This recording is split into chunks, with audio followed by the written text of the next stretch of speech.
I want to talk about dealing with negative people, how to love negative people, because they can be hard. So this is a little excerpt from my book. It's all about love. And here we go. If you are a positive person, then loving someone negative is hard work. Negative people are all around us, spewing out their opinions and their doom and gloom. Spending any amount of time in their company is going to be a challenge, especially when we sometimes feel like strangling them. We all have the choice to see the world through our own eyes. In my experience, we are easily caught into negativity because it is so much easier to be negative than positive. Being positive requires us to have hope and faith. This is a fairly courageous approach and one which can disappoint us. With negativity, we begin in hopelessness and disappointment and can simply stay there. There is no risk.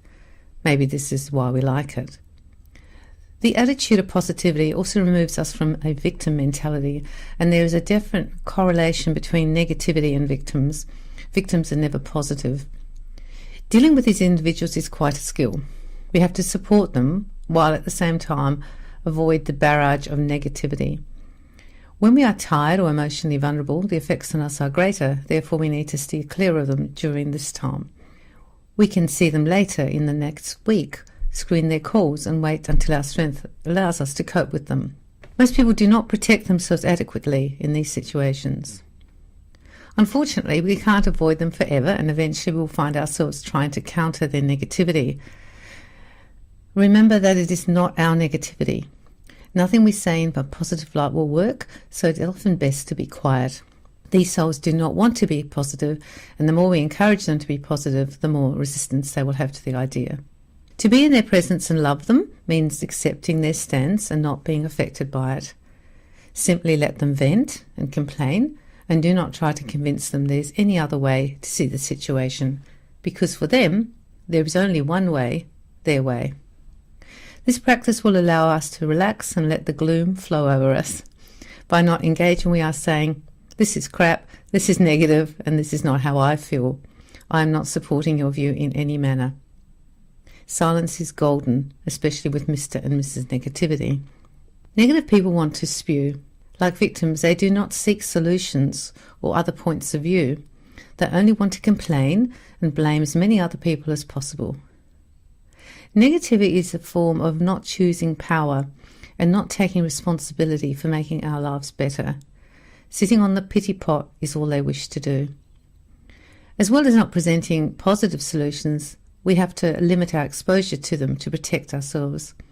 A little negativity for an hour is hard enough to cope with. A whole afternoon is exhausting. This includes phone calls and endless text messages. Giving them more time allows them to keep the same dark messages coming. Self-love is necessary when we love these people. In their quest for negative thoughts, they do not consider our feelings, only their own. We have to take care of ourselves and work out how much we can tolerate at specific times. We need to be kind to ourselves and avoid getting into the fray unless we feel strong enough. All of us know negative people. There are many negative people in the world, unfortunately, and you can usually tell because when you give a positive answer or a positive way to do it, they will negate it or ignore it. Personally, I think it's better to let them say what they want. You can say you're being negative if you want to, but they'll probably just argue with you and not like it. But I feel that you can still love them because honestly they need more love than the positive person. But they are hard to be with and they are very draining. Being in negativity when you're positive is very, very draining. I really struggle with it. I can take small doses, but when it goes on and on and on, not only do I get totally bored with the complaining and the whining and the whinging, I also think I'm allowing too much of their self-indulgence. There are times I will say that actually your life is sweet. Actually, you have a lot of good things going on in your life, I think. Sometimes it makes them stop and listen, and then they just keep complaining about something else. Loving negative people is something we all do, actually, because most of us do know quite a few negative people within our family groupings and or with our friends. With your friends, I think you have choices that you can limit the time more, whereas with family, perhaps there is more duty, and also the unconditional love. Look after yourself with negative people, because they will also feed from you. So you might come in feeling quite happy and bright, meet them, and after the together time, you might feel drained and a bit cranky. I found I often felt tired. I knew this because I would start to yawn and it was quite embarrassing, but I think it was just that I was getting drained by it all. I remain positive with them. I don't allow my negativity, because we all have some, to match theirs. I just become more positive and try to keep things more light. Perhaps I'll make a few more jokes than usual to try and lighten it up. But eventually you'll find that you'll have a cut-off point when you really had enough. You can't really stomach any more negativity and you'll want to leave. And I think you should give yourself permission to shorten these visits or these phone calls or whatever the way that you are communicating with them, and look after yourself. Part of self-love is to look after yourself. And you will find that if you notice when people are both negative and you watch them interact, it's almost that they feed off one another. There's like a feed that they both get. But when you have the positive negative person, the positive person doesn't get any feed.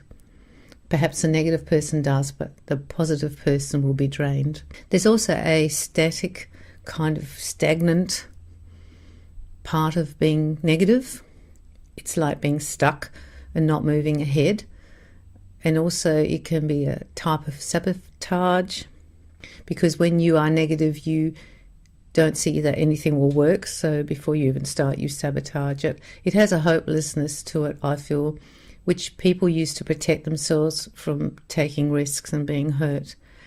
However, it's probably better just to keep positive, and then if it doesn't work out, have a little spew and cry and get over it.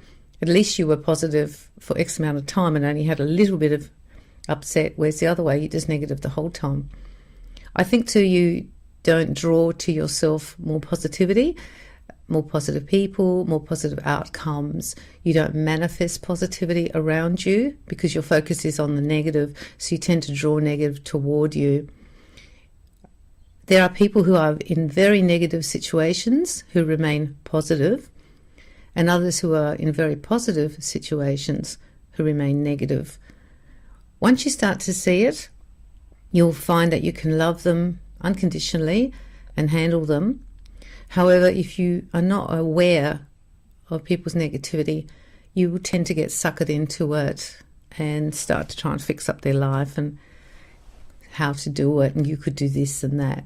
And to a degree, perhaps you will get some outcome, I don't know, but mostly you will actually get walls and blocks and reasons why it won't work.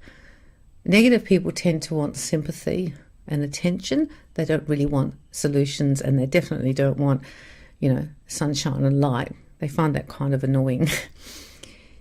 You can love them, but you need to take care of yourself. That's all I'm saying, because they will drain the life out of you if you just let it go on and on and on. When I have to deal with someone who's very negative that I love, I will tend to keep the conversation a bit shorter on a day when I'm on a lower level. Maybe my energy is not as high. And also, I don't also want to indulge that negativity to the nth. It's sad, really, because there are many positive things to focus on. In the end, our life is all about where we put the focus, not what's really happening in your life. It's how you respond to the world. So even within terrible times, there are beautiful and lovely outcomes and happy moments. So these people can teach us how not to be, in a sense, and make us stronger and keep us positive too. I know that you can do this. You can love the negative ones. It's in a way, it's a kind of a loving thing to let them spew, I suppose, because then they feel better, don't they, afterwards they've had their big thing. But you still need to look after yourself. Have a good week. Love to all.